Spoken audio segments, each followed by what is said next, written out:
Good morning बच्चों। अब मैं आप लोगों को वेक्टर अलजेब्रा में टाइप ऑफ वेक्टर्स के बारे में बताने जा रहा हूँ। टाइप ऑफ वेक्टर्स के बारे में डिस्कस करना है तो कुछ टाइप्स हैं जो वेक्टर का, जो काफ़ी इजी है। बस आपकी बुक में भी इसका डिफिनेशन है, बट मैं यहाँ पे आपका हल्का एक्सप्लेन कर देता हूँ ताकि आपको प्रॉब्लम बनाने में ज़्यादा दिक्कत ना आए। ठीक है, जैसे सबसे पहला जीरो वेक्टर।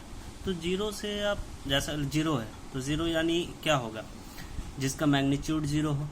और वेक्टर है यानी मैग्नीट्यूड जीरो है। किसी भी वेक्टर का यदि मैग्नीट्यूड जीरो है तो उसको क्या कहते हैं, जीरो वेक्टर कहते हैं। और एनी डायरेक्शन मतलब कोई वेक्टर जिसका कोई भी डायरेक्शन हो बट कोई मैग्नीट्यूड नहीं हो तो उसको क्या कहते हैं, जीरो वेक्टर कहते हैं। और एक तरह से जिसका इनिशियल पॉइंट और फाइनल पॉइंट कोइंसाइड कर जाए, मतलब ये इनिशियल है और यही फाइनल है, कोइंसाइड कर गया तो उसको और जीरो वेक्टर और नल वेक्टर भी कहते हैं। ठीक है, कोई दिक्कत। दूसरा है यूनिट वेक्टर।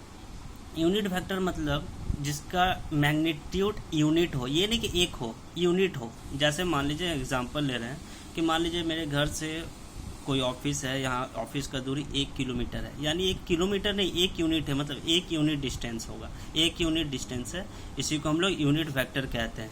ठीक है, जैसे मान लीजिए कि unit vector of direction of A is denoted by A cap. Unit vector को हम लोग किससे डिनोट करते हैं, ए कैप से। ठीक है, तो ए कैप बराबर vector of A divided by magnitude of A, इसका फॉर्मूला है किसका, यूनिट वेक्टर का। ठीक है, अभी बहुत सारा आपको प्रॉब्लम मिलेगा, तब आप ये फॉर्मूला याद रखें कि यूनिट वेक्टर कैसे फाइंड करते हैं। ठीक है, थर्ड नंबर है coinitial vector, coinitial vector.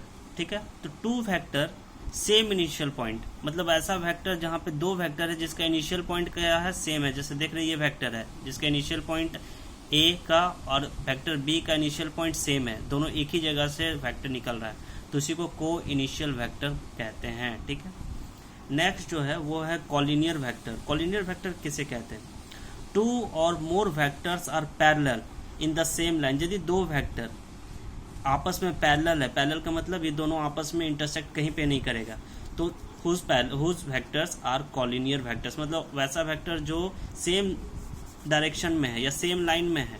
ठीक है, डायरेक्शन नहीं, सेम लाइन में हो तो उसको क्या कहते हैं, और पैरेलल हो तो उसको हम लोग कॉलिनियर वेक्टर कहते हैं। तो कॉलिनियर वेक्टर का फॉर्मूला क्या होता है, vector A equal to lambda of vector B.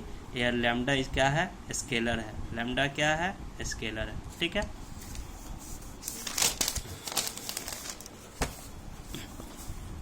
और हम लोग जो नेक्स्ट है वो है इक्वल वेक्टर। इक्वल वेक्टर क्या है, they have same equal magnitude and same direction, मतलब इसका क्या है, डायरेक्शन भी सेम होगा। यदि ईस्ट की ओर जा रहा है एक वेक्टर तो दूसरा भी ईस्ट की ओर जाएगा, गोज टू ईस्ट।